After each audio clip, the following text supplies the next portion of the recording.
से बना हुआ जादुई ब्राइडल लहंगा। ये कहानी यशोदा की है, जो बिलासपुर गांव में अपनी बेटी संध्या और अपनी सास उर्मिला के साथ रहती थी।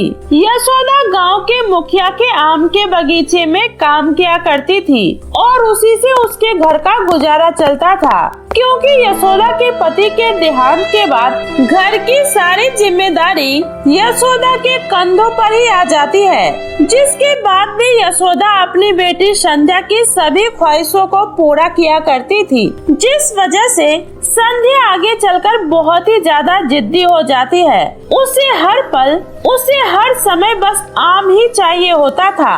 तभी वो एक दिन अपनी माँ से कहती है, माँ, जब मैं बड़ी हो जाऊंगी ना, तो आप मेरे लिए आम का बड़ा सा घर बनवा देना, और हाँ, एक सुंदर सा आम का लहंगा भी बनवाना, जिसे पहनकर मैं अपनी शादी के मंडप में बैठूंगी। हाँ मेरी बच्ची, जरूर बनवाऊंगी। मैं तो तेरे लिए आम का एक बहुत ही सुंदर सा लहंगा बनवाऊंगी। अपनी पोती और अपनी बहू की ऐसी बातें सुनकर उर्मिला को बहुत ज्यादा गुस्सा आता है और वो हमेशा ही कहा करती थी, हाँ, तुम दोनों माँ बेटी मिलकर किसी दिन ये पूरी दुनिया ही आम की बना देना।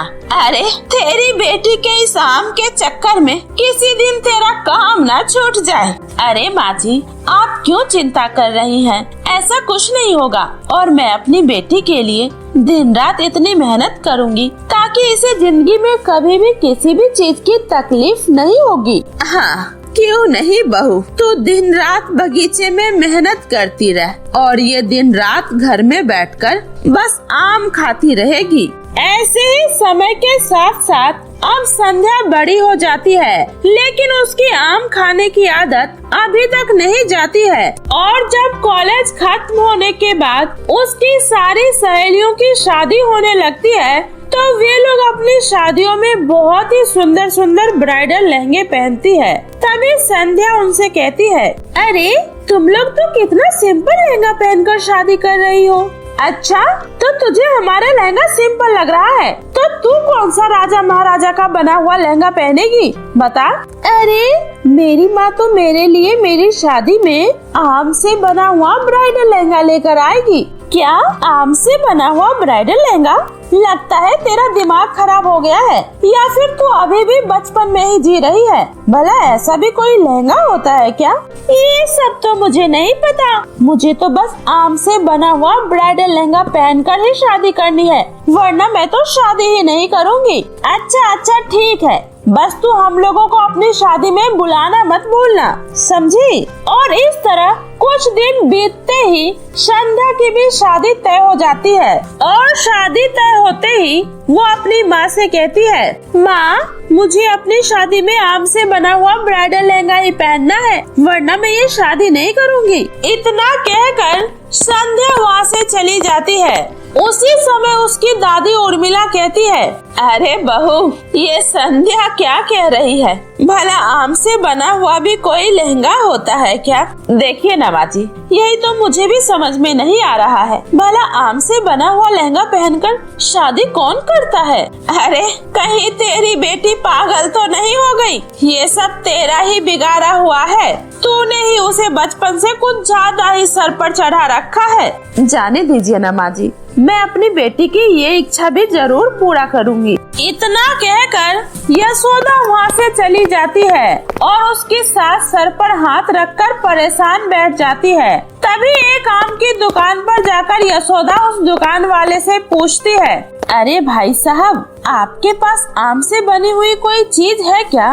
अरे क्यों नहीं है, हमारी दुकान पर आम से बना जूस, आइसक्रीम और खटाई भी मिलती है। तो बताइए आपको क्या चाहिए? भैया, क्या मुझे यहाँ आम से बना हुआ लहंगा मिल सकता है? क्या आम से बना हुआ लहंगा?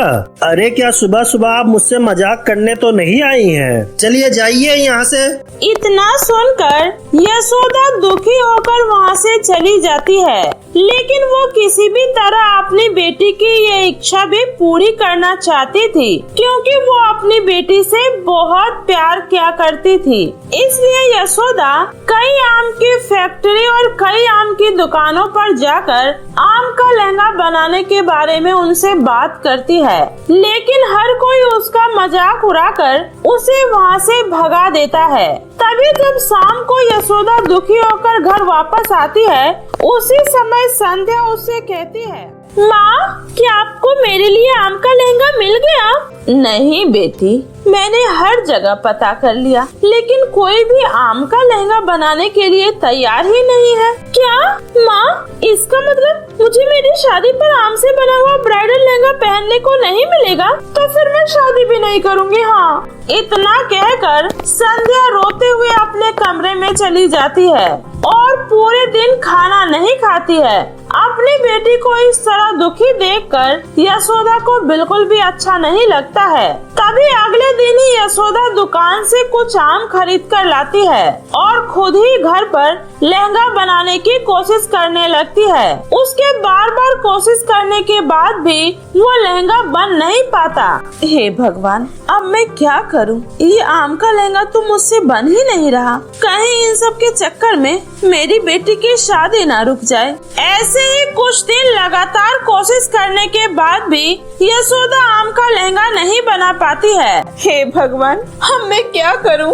ये आम का लहंगा तो मुझसे बन ही नहीं रहा। कहीं इन सब के चक्कर में मेरी बेटी की शादी न रुक जाए। ऐसे ही शादी का दिन नजदीक आ जाता है और शादी के एक दिन पहले यशोदा दुखी होकर बगीचे में काम करने के लिए जाती है और कहती है, हे भगवान, मैं अपनी बेटी के लिए आम का लहंगा कहाँ से लेकर आऊँ? अगर उसे आम से बना हुआ लहंगा नहीं मिलेगा तो वो शादी नहीं करेगी और मैं इस तरह अपनी बेटी की शादी टूटते हुए नहीं देख सकती हूँ। इतना कहते ही यशोदा की आंखों से आंसू आ जाता है। तभी जैसे ही यशोदा के आंसू उस बगीचे में गिरता है, वैसे ही उस बगीचे में लगे सभी आम के पेड़ चमक उठते हैं। ये देखकर यशोदा बहुत ज्यादा हैरान हो जाती है और कहती है, अरे ये क्या? ये आम के पेड़ अचानक से चमक क्यों रहे हैं? कहीं मैं कोई सपना तो नहीं देख रही हूँ? वैसे भी दिन रात मेरे दिमाग में आम ही आम चल रहा है। यशोदा के इतना कहते ही अचानक से उस बगीचे में एक सुंदर सी परी प्रकट होती है और वो यशोदा से कहती है, चिंता मत करो यशोदा, ये तुम्हारा कोई वहम नहीं है, बल्कि ये एक हकीकत है जो तुम्हारे सामने है। अरे आप कौन है और ये सब क्या हो रहा है? यशोदा, मैं एक वन परी हूँ और ये बगीचा हमारे वन का ही एक हिस्सा है। इसलिए जब आज तुम्हारे आंसू इन बगीचे के अंदर गिरे तो मुझे तुम्हारे बारे में सब कुछ पता चल गया। इसलिए मैं यहाँ तुम्हारी मदद करने के लिए आई हूँ। लेकिन आप मेरी क्या मदद कर सकती हैं? मुझे तो आम से बना हुआ एक ब्राइडल लहंगा चाहिए जिसे पहनकर मेरी बेटी शादी कर सके। मुझे पता है, इसलिए तो मैं तुम्हें ये जादुई आम से बना हुआ ब्राइडल लहंगा दे रही हूँ। तुम इसे अपनी बेटी को ले जाकर दे देना। और हाँ, ये एक जादुई आम से बना हुआ ब्राइडल लहंगा है, इसलिए ये कभी भी खराब नहीं होगा और तुम्हारी बेटी इसे पहनकर बहुत ही ज्यादा सुंदर लगेगी। इतना सुनकर यशोदा बहुत ही ज्यादा खुश हो जाती है और वो जादुई आम से बना हुआ लहंगा लेकर अपने घर आ जाती है और अपनी बेटी से कहती है, बेटी कहाँ है तू? देख, मैं तेरे लिए आम से बना हुआ ब्राइडल लहंगा लेकर आई हूँ। अब तो तू शादी करेगी ना? इतना सुनकर संध्या फटाफट से अपने कमरे में से बाहर आती है और आम से बना हुआ लहंगा देखकर कहती है, अरे वाह माँ, ये आम से बना हुआ लहंगा तो कपड़ों के लहंगे से भी ज्यादा सुंदर लग रहा है। आपका बहुत बहुत शुक्रिया माँ, आखिरकार आपने मेरी ये इच्छा भी पूरी कर दी। आप इस दुनिया की सबसे अच्छी माँ हो। लेकिन माँ, आपको ये सुंदर लहंगा मिला कहाँ से? अपनी बेटी के इतना कहते ही यशोदा उसे सारी बातें बता देती है, जिसके बाद वो सब बहुत ही ज्यादा खुश हो जाते हैं और अपनी शादी वाले दिन जब संध्या वो आम से बना हुआ ब्राइडल लहंगा पहनकर मंडप में आती है तो हर कोई उसके लहंगे को देखकर बहुत ही ज्यादा हैरान हो जाते हैं और सबकी नजर बस संध्या के आम से बने हुए लहंगों पर ही होती है। इसी तरह संध्या वो आम से बना हुआ लहंगा पहनकर अपनी शादी करती है और उस दिन उसका बचपन से देखा हुआ सपना भी पूरा हो जाता है। अपनी बेटी को इतना खुश देखकर यशोदा भी बहुत ही ज्यादा खुश हो जाती है।